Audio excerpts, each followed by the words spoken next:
This channel does not promote any violent, harmful, or illegal activities. All content provided by this channel is meant for an educational purpose only. যে তালিকাটা বেরিয়েছে এটা খসড়া তালিকা, এটা draft list.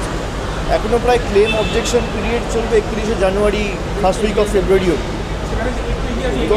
তো এখনও প্রায় 45-50 দিন ক্লেম অ্যান্ড অবজেকশনের কাজ চলবে। ফাইনাল লিস্ট বেরোবে খুব সম্ভবত 14ই ফেব্রুয়ারি। এটাকেই ফাইনাল ধরে নেওয়ার কোনো কারণ নেই। কিন্তু তো এবারেও যে 24 লক্ষ ডেথ বেরিয়েছে সেটা দেখা গেলে 2%। সেটা তো অ্যাভারেজে প্রত্যেকটা সামারি ডিভিশনেই বাদ যায়।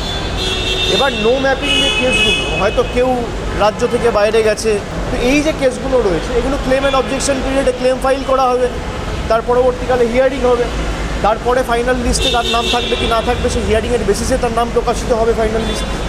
বাংলাকে বাংলাদেশের সাথে তুলনা করে বাংলাদেশি বলে আমাদের পুরো জাতিটাকে আখ্যায়িত করে 10 কোটি বঙ্গবাসীকে যারা অপমান করেছে তারা কান ধরে মানুষের কাছে ক্ষমা চায়। 1 কোটি বাংলাদেশি নাকি পশ্চিমবঙ্গে ঢুকে গেছে, 1 কোটি রোহিঙ্গা ঢুকে গেছে, তাহলে কোথায় তারা? আমি তর্কের খাতিরে ধরে নিলাম বাংলায় বাংলাদেশিরা ঢুকেছে, তর্কের খাতিরে।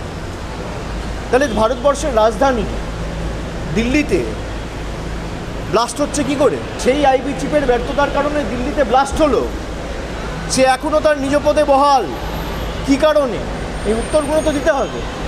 রবীন্দ্রনাথ ঠাকুর বলেছেন, হাউই কহিল মোর কি সাহস ভাই, তারকার গায়ে আমি দিয়ে আসি ছাই। কবি কহে তারকারও লাগে না কিছু, সেই ঠাই ফিরিয়ে আসে তোরই পিছু পিছু। আকাশের দিকে তাকিয়ে থুতু ফেললে নিজের গায়ে পড়ে। বিজেপির নেতাদের উপলব্ধি করার সময় এসেছে।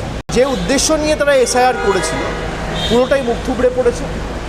এবং বিজেপির যদি ক্ষমতা থাকে তাহলে ইলেকশন কমিশনের কাছে তো অনেকবার যায়, একটা চিঠি লিখে যাদের নাম তালিকা থেকে বাদ গেছে সে তালিকাটা প্রকাশ করুক। এবং সীমান্তবর্তী এলাকায় কাদের নাম বাদ গেছে তালিকা প্রকাশ করে, বিহারেও তো তালিকা প্রকাশ করতে পারে। আমরা চাই তালিকা প্রকাশ করা হোক। অ্যাকাউন্টেবিলিটি কোথায়?